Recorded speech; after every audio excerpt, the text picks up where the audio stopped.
Sexual trauma and eating disorders.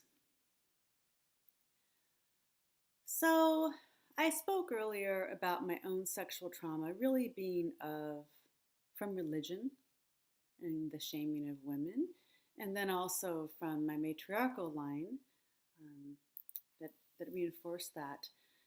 Western medical establishment was my deepest sexual trauma that was worse than rape, date rape, anything I'd experienced actually physically. That's me personally.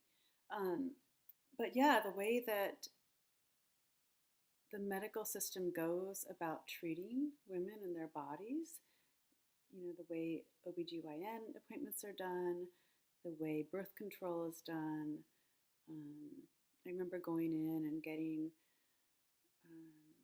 I think, what was I doing? It was a regular appointment, and I had told the doctor, "Oh, well, I ovulated last week," and this was also a woman doctor, and she says, "What? How would you know that? How could you know that?" And there was such a dismissal of my inner knowing that was traumatic in itself. So, to be honest, my deepest experience of sexual trauma was actually through Western medicine and the denial of my natural feminine experience of my body.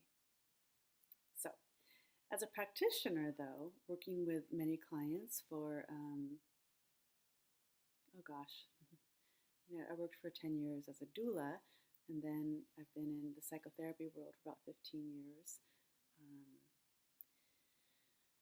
I would say about 90% of people that I have worked with eating disorders have had some sort of sexual trauma, and it can be minor, like a denial of their sexuality.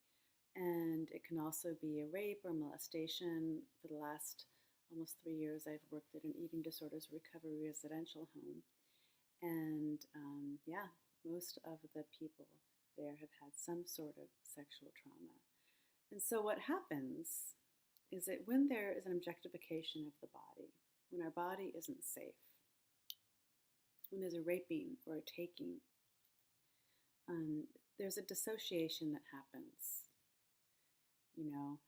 We don't want to be too beautiful. We don't want to attract attention. And so we shut it down. Maybe we gain weight, or maybe we disappear.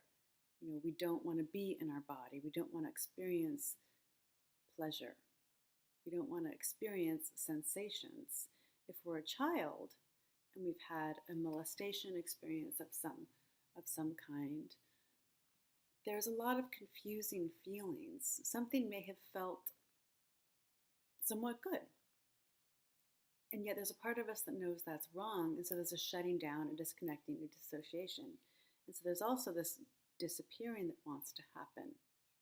So that can be a really, really, really primal response, and how it shows up is an eating disorder, a lack of embodiment. So disappearing, or perhaps overeating, putting on protection barriers, etc., etc. The other thing is the objectification for women and men too. I don't mean to say it's just women. So when we go about in the world,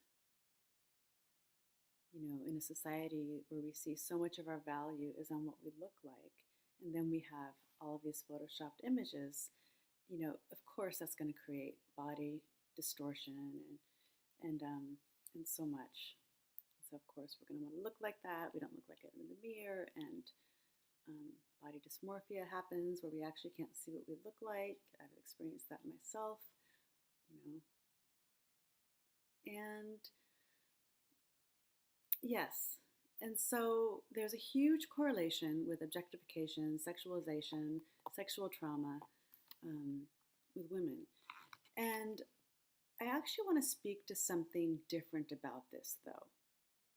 There's a lot of energy towards being angry at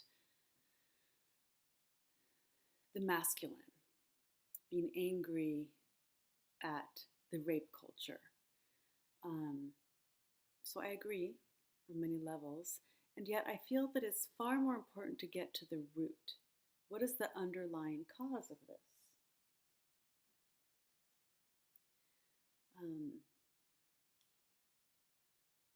So actually, I'm gonna pause here because this is a big topic.